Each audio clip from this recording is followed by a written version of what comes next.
The story begins with a young man named Arga reflecting on his past, a time when he was looked down upon and considered the bottom of the barrel. He recalls the moment he discovered a unique innate ability, a day he describes as when he stopped being human, while his small monster companions rest nearby. The scene shifts to a bustling adventurers' guild, where Arga stands waiting in a long and annoying line.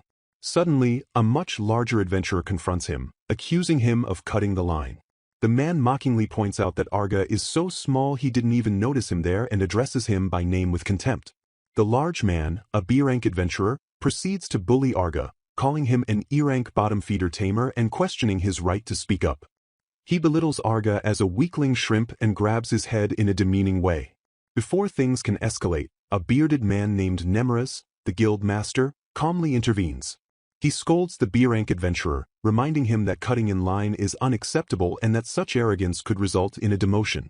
After the bully apologizes, Nemeris turns to Arga, thanking him for his patience and advising him to report such issues to the staff in the future. Arga says it was fine since he had plenty of free time anyway. He then steps up to the counter to inform the receptionist that he is officially leaving his party, which was led by a man named Kanato. Nemeris overhears this with surprise, and Arga explains with a weary smile that he was kicked out. A flashback reveals the events from 3 hours prior, showing his party leader, Kanato, lounging on a chair flanked by 2 female adventurers. Kanato bluntly declared that he was banishing Arga, leaving Arga in shock. When Arga asked for a reason, his party members mercilessly explained that it was because he is a tamer. They claimed they no longer needed someone who could only befriend monsters. They elaborated that tamers grow too slowly because they must share experience points with their monster companions, which is why Arga was the only one in the party still at E-rank. Kanato added that Arga and his monsters were all weaklings. Arga protested, reminding Kanato that this was all discussed 2 years ago when he joined and that Kanato had said it was fine. Kanato coldly replied that was in the past and that a companion who drags the entire party down is nothing more than dead weight, a sentiment his other party members laughed at. Back in the present, Nemeris and the receptionist understand his situation. The receptionist notes that Arga's adventurer card hasn't been updated in 2 years and offers to do it now. Arga agrees, remarking that he has plenty of time now that he's been banished. Instead of using a form, she presents a crystal ball, explaining it's a new, more accurate status checker that prevents people from falsifying their information as they did with the old written applications. As the receptionist reads Arga's status from the crystal, she confirms his name, age, race, rank, and occupation as tamer. However, she then sees an additional, unfamiliar occupation listed, fusionist. Confused, Arga assumes the new device must be broken. Nemeris, however, is intrigued and suggests it might be a second occupation. He admits he has never heard of a fusionist but trusts the crystal's accuracy, which also displays Arga's skills related to mixing and fusion. Both Arga and Nemeris are stunned by the realization that Arga possesses a second job. Nemeris explains that while extremely rare, some individuals are born with 2 occupations. Arga gets excited, but Nemeris clarifies that this is not just a rare advantage but a legendary phenomenon, something that occurs only once in 1,000 years. Arga is overcome with joy, realizing he is a once-in-1,000 years prodigy and that his life might be turning around.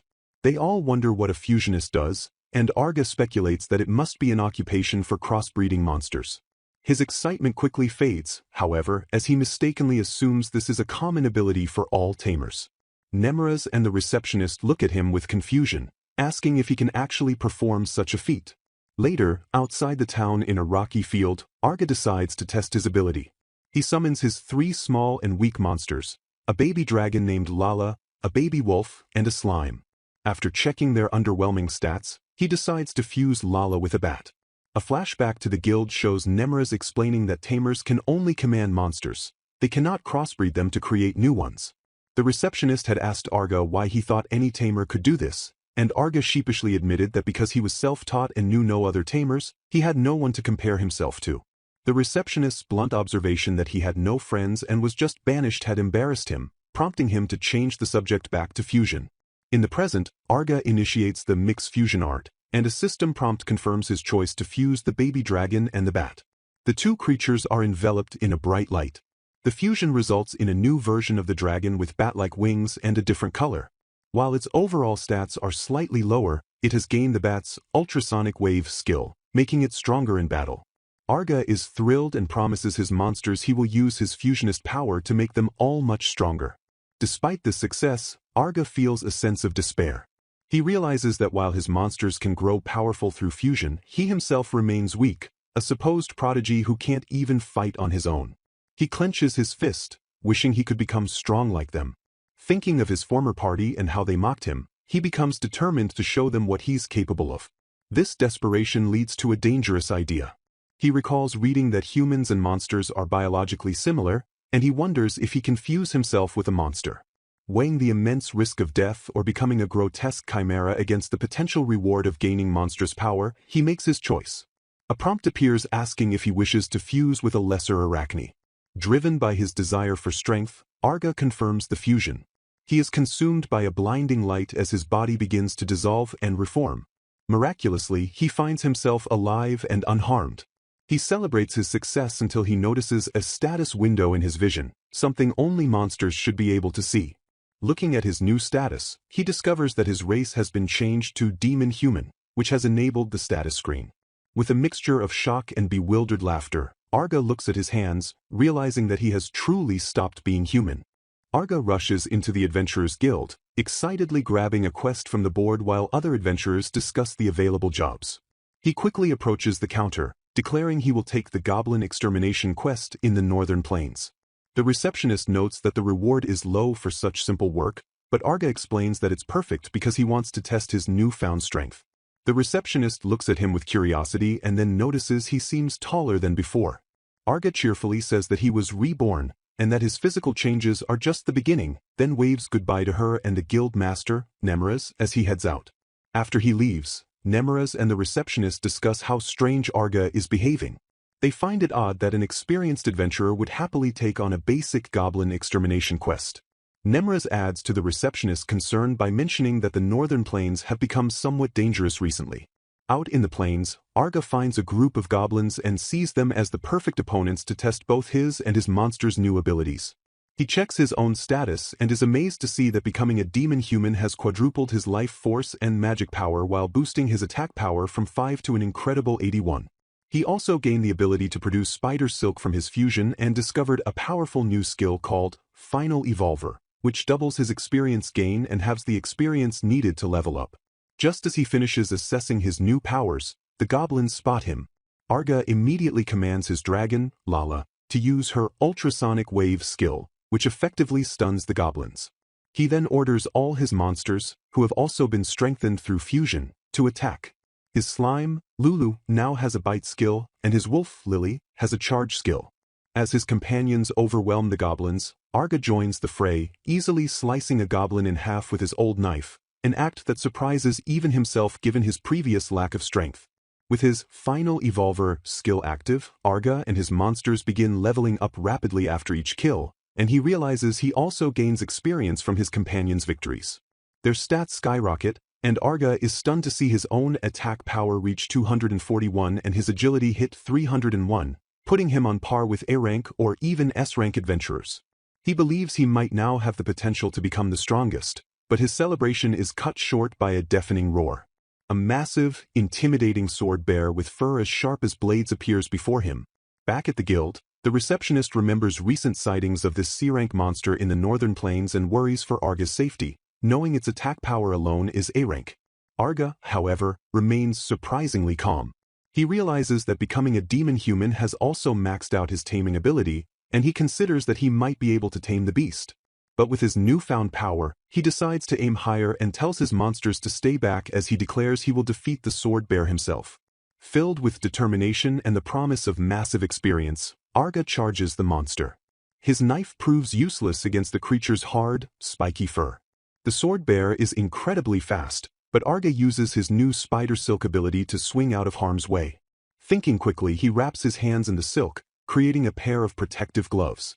Now able to punch without fear of injury, he unleashes a powerful assault, shattering the sword bear's fur armor with his bare fists. After a fierce battle, Arga stands victorious over the defeated monster. He smiles, knowing he has won, and resolves to get even stronger to make his old party, led by Kanato, regret ever banishing him. The Adventurers Guild, Arga confidently announces that his next quest will be finished quickly and bids the receptionist a safe day as he turns to leave. He moves so fast that he nearly runs into the guild master, Nemruz, who gently chides him for running inside the guild. Arga apologizes, and Nemruz notes with a perceptive gaze that Arga has gotten stronger. Nemruz observes Arga's improved agility and physique, remarking to the receptionist that Arga seems like a different person and has likely reached a high level. Nemruz and the receptionist track Arga's activities and notice he consistently takes on simple, low-difficulty tasks like exterminating horned rabbits, sometimes multiple times a day. The receptionist expresses doubt that such menial work could lead to rapid growth, suggesting Nemruz might be imagining things. Meanwhile, Arga considers his quest and thinks that the horned rabbits might be useful for fusion, intending to tame one. As he is about to leave, he is stopped by two large, muscular men who introduce themselves as Razzle and Norshir. They recognize Arga as the E-rank tamer who was banished by Kanato. They reveal they are huge fans of Kanato, who became an S-rank adventurer at the young age of 18, and they resent that a weakling like Arga was in his party for 2 years while so many others wished for the opportunity.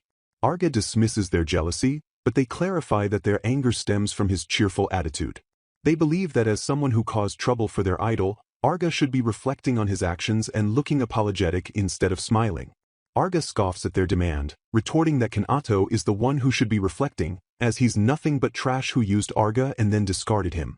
He calls Razzle and Norshir idiots for admiring such a person.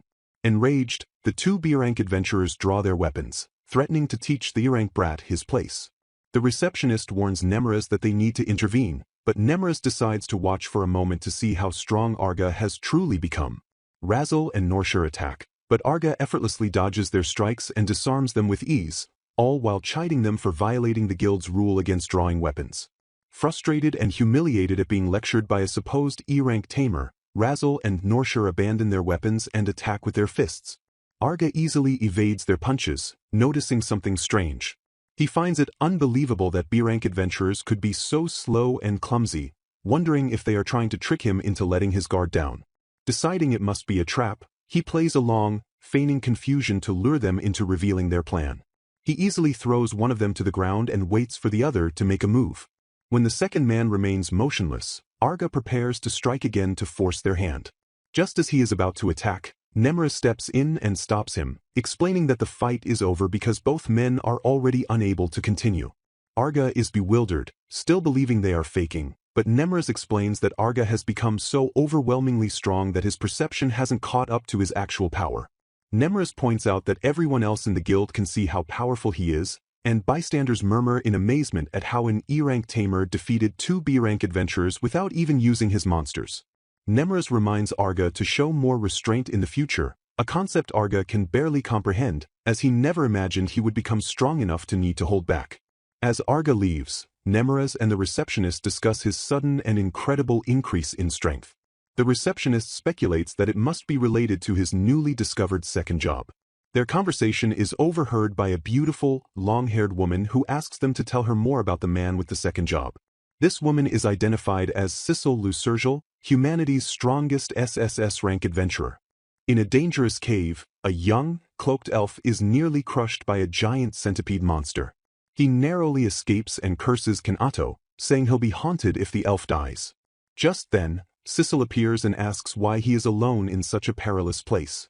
The elf explains he is looking for Kanato's party to ask them something. Sissel informs him that they have already left, and the elf starts to cry, recounting how Kanato's party called him a useless tamer and abandoned him in the dungeon, forcing him to find his own way out. Sissel realizes he is the new tamer who replaced Arga and asks if he has heard about his predecessor. The elf confirms that he has heard a lot about Arga, as Kanato's party constantly compared him unfavorably to Arga, criticizing him whenever he couldn't identify a monster that Arga would have known.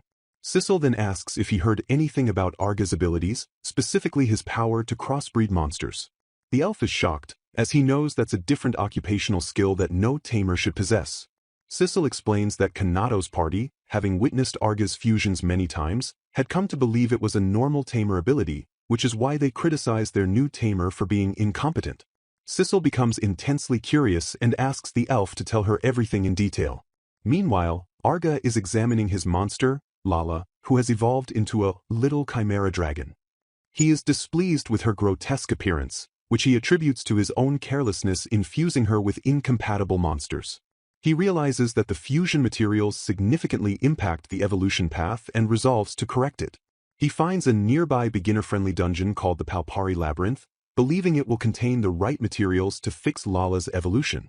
Inside the labyrinth, he and his monsters encounter various creatures, but Arga's true target is the metal stag beetle, as he needs its beetle and steel-type elements to guide Lala's evolution properly. He finds one and attempts to tame it, but after 3 failed attempts, he is forced to defeat it for experience instead. He then levels up 6 times and decides to venture deeper into the labyrinth to find another. Elsewhere, the new tamer tells Sissel about Arga's ability to fuse monsters and change their color, though he doesn't know if their strength also changes. Sissel muses that if both Arga and his monsters grow stronger through this, they could become incredibly powerful. The elf adds that he heard Arga had fused a baby dragon. Just then, the giant centipede monster from earlier reappears, but Sissel effortlessly defeats it, saving the grateful elf. She remarks that he is lucky to have cut ties with Kanato's party and offers to escort him out of the cave. The elf, noticing her jet-black sword, realizes she is the legendary SSS rank adventurer, Sissel. Sissel reports her findings to Nemeraz at the guild, confirming that Arga is both a tamer and a fusionist. She asks Nemeraz what he knows about Arga's abilities. Nemeraz admits he doesn't know much but has been keeping an eye on Arga ever since he learned that Arga had become a tamer through self-study and had managed to tame a baby dragon. He explains that dragons are incredibly discerning and will only allow themselves to be tamed by someone with considerable talent or power. This fact convinces Sissel that Arga must possess remarkable talent. With her interest piqued by the combination of fusion art and a baby dragon, Sissel decides to investigate further by speaking with Arga's former companions to confirm her theories. She smiles, thinking that Arga might be the one to fulfill her dream. In a stone dungeon hallway, a large horned ogre lets out a ferocious roar before lunging down the corridor to attack. The scene reveals Arga calmly observing the aftermath of the battle where the D-rank labyrinth boss, the ogre, lies defeated on the floor. Arga notes how quickly his companions have grown, making even a boss monster like this no longer a threat, and as the ogre is now severely weakened, he decides it's a good time to tame it. The ogre, with one last surge of defiance, roars and throws a desperate punch directly at Arga. With a composed expression, Arga effortlessly catches the ogre's massive fist in his small hand, stopping the attack completely. He reflects that D-rank monsters can't even scratch him anymore while the now completely defeated ogre is shown lying motionless on the ground. Arga proceeds to tame the beast, and immediately after, a treasure chest materializes in the room, which he identifies as a boss drop. He eagerly opens the chest to see what's inside, only to be met with a look of pure confusion as he stares into the apparently empty container. Later, while walking cheerfully through a town, Arga whistles a happy tune, feeling incredibly fortunate after all. It turns out the chest wasn't empty. Inside, he found the ogre's rare drop, a horn of battle, and was shocked to discover that there were 2 of them. He is absolutely ecstatic about his luck, realizing that the probability of getting 1 rare drop is 1 in 10,000, while the chance of getting 2 is an astounding 1 in 100,000, making his find a 1 in 100 million stroke of luck. He decides he will store 1 horn and sell the other, thinking it should be worth 1,000 gold coins, which would be enough to live comfortably for 3 years without working. As he is lost in these happy thoughts, a voice calls his name from behind. Arga turns around with a look of annoyance to see his former party leader, Kanato, standing with his 2 female companions. Kanato immediately questions Arga about his changed appearance. Arga realizes that since becoming a demon human and leveling up, he has grown much taller and no longer has to literally look up to Kanato as he once did. One of Kanato's companions smugly asks if Arga took some weird drugs out of embarrassment for being short, causing Arga to react with confusion. Kanato then scoffs at the sight of the ogre horn in Arga's hand, expressing disbelief that he could have obtained a rare drop. The other woman cruelly suggests that Arga probably stole it or received it as charity from another party he was mooching off of, which makes Arga erupt in anger. Arga angrily declares that he and his monsters earned the drop themselves, but Kanato dismisses the D-rank item as nothing special. To belittle Arga further, Kanato proudly displays a B-rank rare drop, a Ghost Prince ring, and taunts Arga by asking if he is jealous. He continues to insult Arga, acknowledging his monster knowledge but calling everything else about him trash.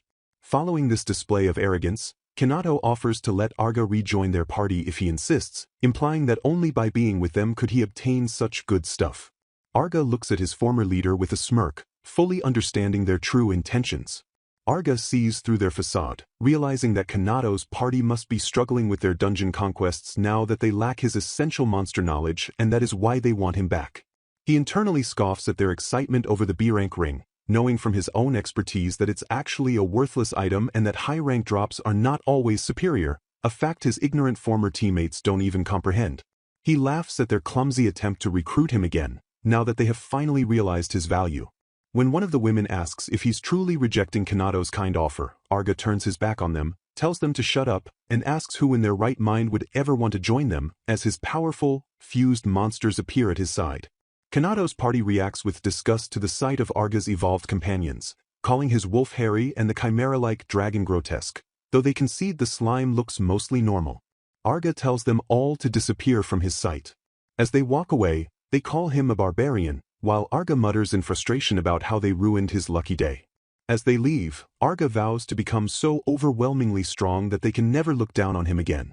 Meanwhile, Kanado's companions express their irritation at Arga's refusal, and they admit that progressing through dungeons will be difficult without his knowledge, but Kanado dismisses the issue, saying he'll just think of a method that doesn't require a tamer. Deciding to get a new weapon, Arga enters a shop, thinking his knife has grown dull from his labyrinth adventures and that he should sell one of the ogre horns to fund the purchase. He approaches the goblin-like shopkeeper and asks if he would be willing to buy the horn. The shopkeeper takes the horn to inspect it while Arga places a coin on the counter to demonstrate its authenticity. However, the shopkeeper declares the horn is a fake and offers a single gold coin for it. As Arga laughs in disbelief, the shopkeeper suddenly smashes the coin Arga provided, revealing that it was the fake item all along. Furious at the deception, Arga confronts the scam artist, demanding to know why he called his legitimate ogre-dropped horn a fake. He demands that as an apology, the shopkeeper must buy the horn for 2,000 gold coins and also give him the most expensive knife in the shop. The shopkeeper simply tells the kid not to mess with him as several large thugs gather menacingly behind him. Arga remarks that he's entered a worse shop than he could have imagined and that the world would be better off without it. A thug rushes him with a knife, but Arga effortlessly sidesteps the attack and throws the man to the floor. Arga announces that the thugs were unlucky to cross him while he was on edge, then reconsiders that perhaps he's the unlucky one for having such a trying day. To his surprise, one of the conscious thugs recognizes him and calls out his name. Just then, a young woman with long, reddish-pink hair appears at the shop's entrance and happily exclaims that she's found him. While the thugs wonder how this girl knows Arga, one of them foolishly threatens to attack her. The young woman calmly tells the thugs to be quiet as people are talking. In a flash of movement too fast to see, she incapacitates the entire group of thugs, leaving them scattered and unconscious on the floor as Arga stares in complete astonishment. The woman smiles warmly at Arga, saying she had been searching everywhere for him. While Arga struggles to process what just happened, the terrified shopkeeper whispers her name in awe, Sissel. Arga realizes he is now face to face with Sissel, the strongest human, who then asks if he will listen to a sudden request she has for him. Sissel looks directly at Arga and asks him to form a party with her.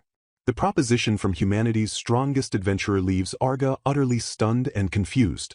He is left to wonder whether this shocking turn of events is a stroke of incredible luck or the worst kind of misfortune. Sissel asks Arga if he will form a party with her, and he can only stare back in disbelief. He internally panics, thinking about how Sissel is a living legend who is said to have single-handedly destroyed evil dragons, demon lords, and even gods. He cannot comprehend why humanity's strongest adventurer would want to team up with him. Still wary from his recent encounter with the crooked merchant, Arga skeptically asks Sissel what proof she has that she is the real deal, admitting that while her display of strength was impressive, it isn't enough to convince him. Sissel replies that being strong should be proof enough, but Arga explains his recent trust issues. Realizing he has a point, Sissel winks and says she has proof, presenting her unique divine bone blade, a sword forged from an evil god's bone that only she possesses. Arga remains unconvinced, telling her that he has never seen that sword before so it means nothing to him. Flustered and embarrassed, Sissel exclaims that she should have just shown him her adventurer card from the very beginning. She then awkwardly pulls the card from the top of her dress, much to Arga's surprise. He takes the card and reads her unbelievable stats which list her as Sissel Lucergel, an 18-year-old SSS rank adventurer with 3 occupations, Sword Saint, Holy Knight, and Dark Mage. Her level, attack power, and all of her skills are simply listed as immeasurable. Stunned by this insane proof of power, Arga hands the card back. Now fully convinced but even more confused as to why she would want an E-rank adventurer like him in her party. Sissel begins to explain her reasoning, recalling how she has been the strongest since she was a small child, so powerful that no one could ever match her in combat. Arga expresses his admiration for such a life, but Sissel corrects him, calling it a tragedy. She explains that being on top from the very beginning has led to a boring existence devoid of goals or thrills, and because of this, she has always yearned for a true challenge. She desperately sought defeat, traveling the world to fight the most fearsome opponents she could find, but it didn't matter if they were evil dragons, demon lords, or malicious gods because all of them were weaker than her, which only led her to despair.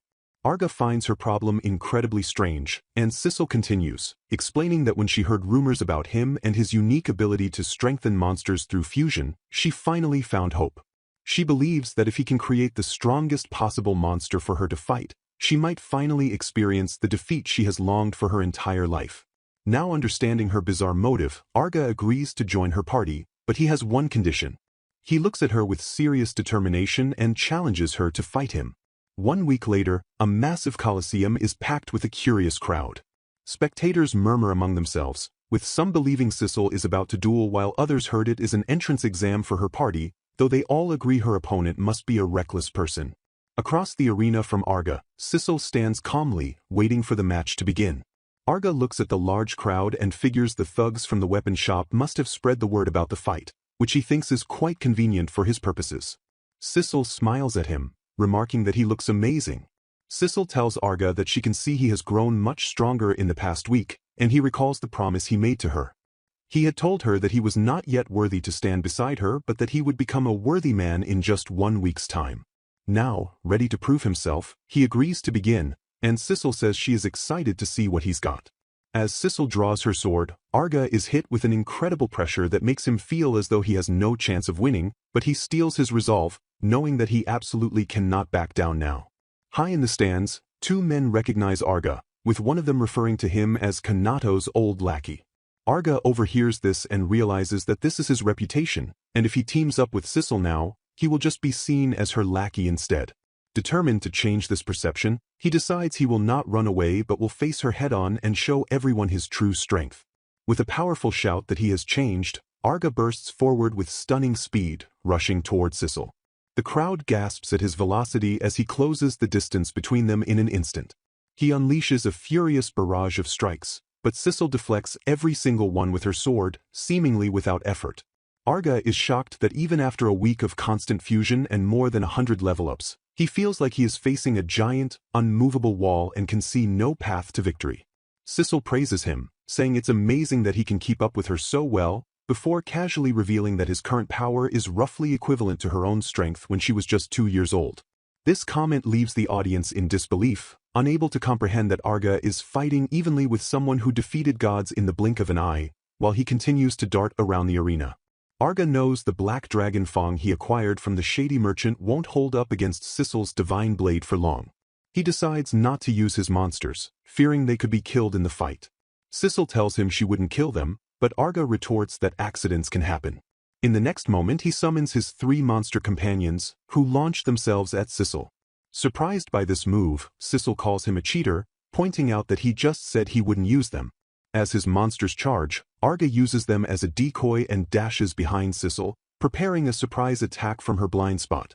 He believes that even humanity's strongest person must have a vulnerability if attacked from behind, and Sissel admits that his idea is a good one. However, Sissel effortlessly sends all 3 of his monsters flying with a single, non-lethal motion.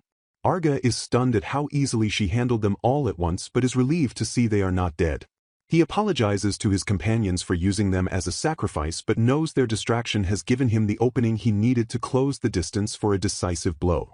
Just as he prepares to strike, Sissel appears right behind him with her sword at his neck, calmly declaring her victory.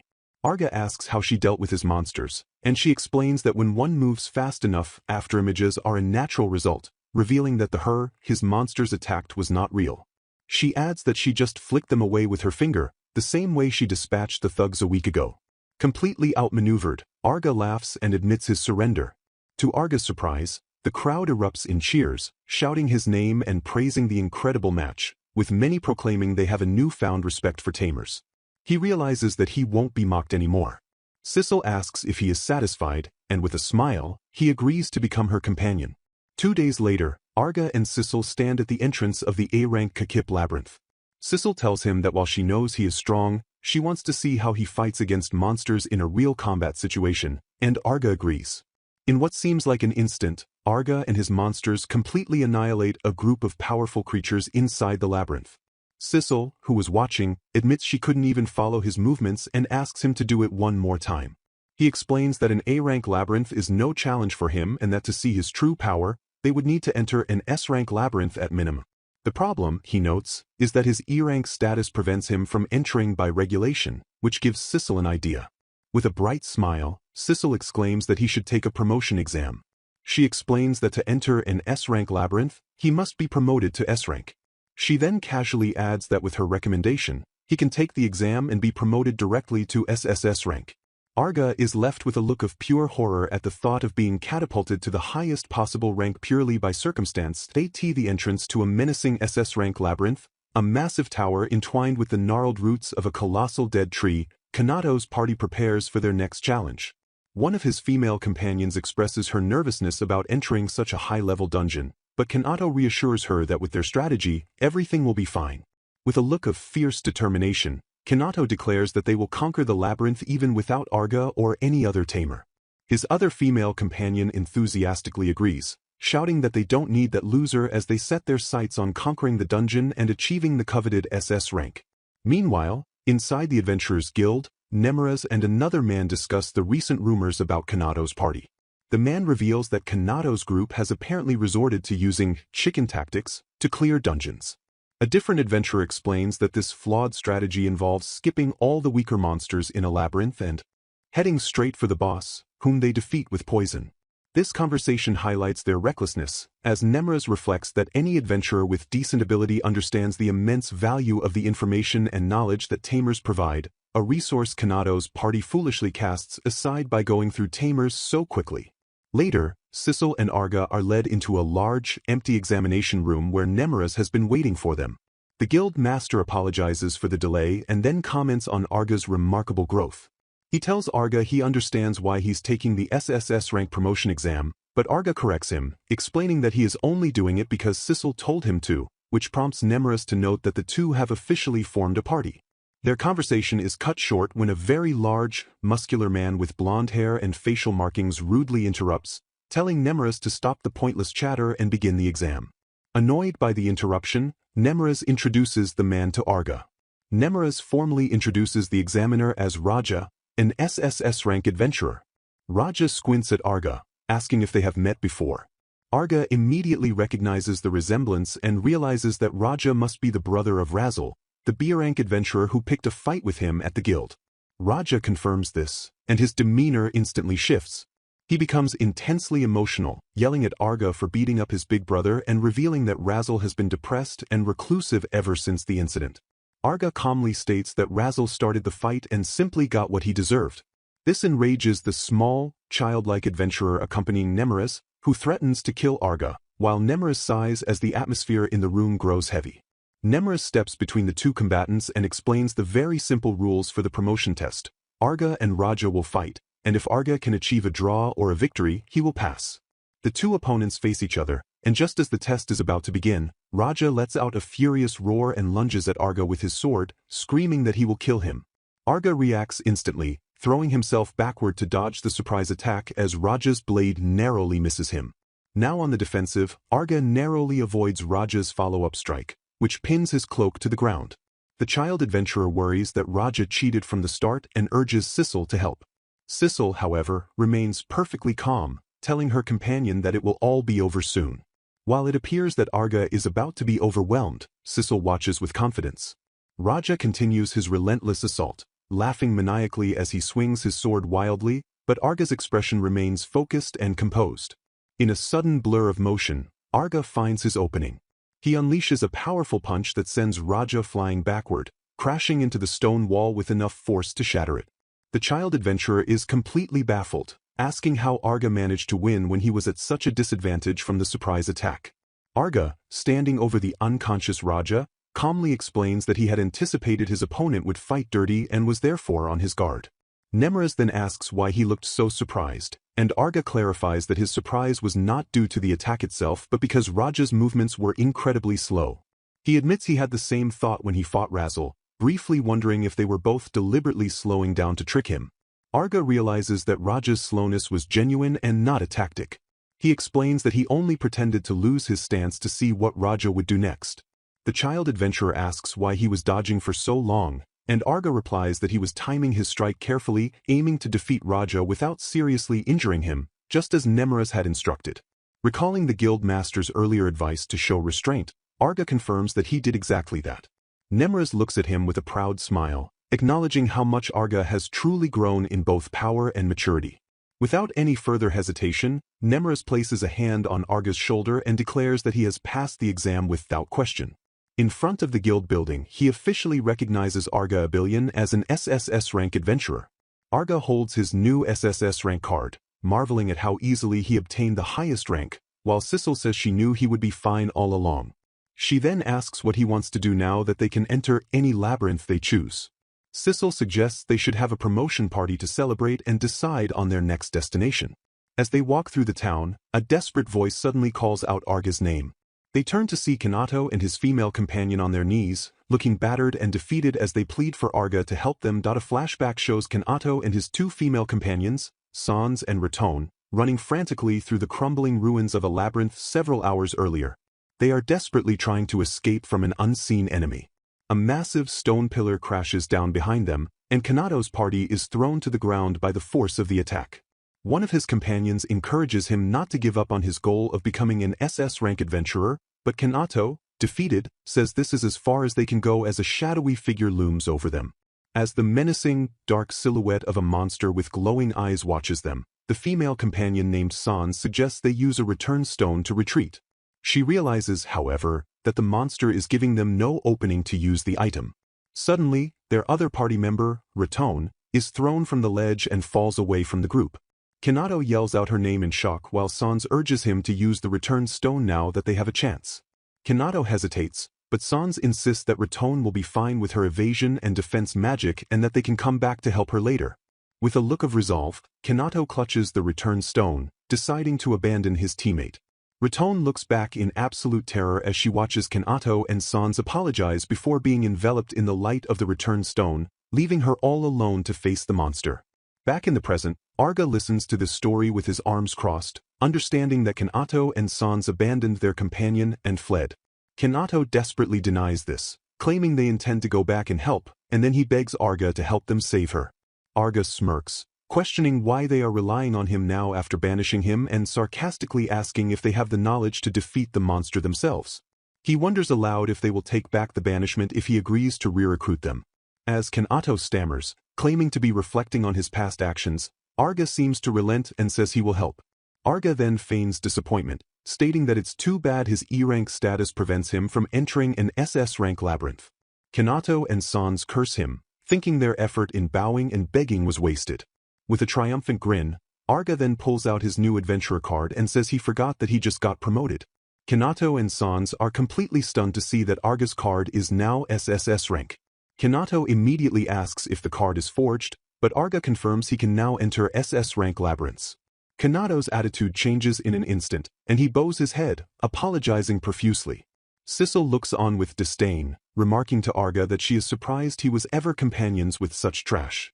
Arga announces that he will go save Raton but tells Kanato and Sans that he doesn't need them because they would only get in the way. He informs them that he will hand Raton over at the guild once he has rescued her. He then declares that he and Sissel will handle the labyrinth conquest. Kanato and his companion are shocked to see Sissel, the world's strongest adventurer, standing with Arga and question why she would team up with him. Realizing this situation works to his advantage, Kanato eagerly agrees to let them handle it. At the entrance to the Assault labyrinth, Arga asks Sissel to give him some time to fuse his monsters before they enter. Sissel asks him why he is doing this, stating that he doesn't need to help selfish scum who have no sense of remorse. Arga looks at one of his monsters and explains to Sissel that he isn't really helping them, as he believes Raton is probably already dead. He reveals with a subtle smile that this is his own form of revenge. He plans to easily defeat the opponent that his former party couldn't even touch, forcing them to experience the bitter taste of their own helplessness and his overwhelming power. He then initiates a fusion, and Sissel asks if that will truly be enough for his revenge, to which he replies that it's not the end of it. The fusion process begins with a brilliant pillar of light, signaling an evolution is taking place. Sissel watches in awe, amazed by the sight of such a monster and admitting she has never seen anything like it. Arga looks on with satisfaction, eager to see the results.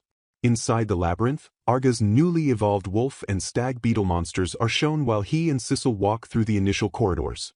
Arga remarks that there's nothing impressive here, and Sissel comments that Kanato's party must be incredibly weak to resort to chicken tactics in such a low-level section of the dungeon.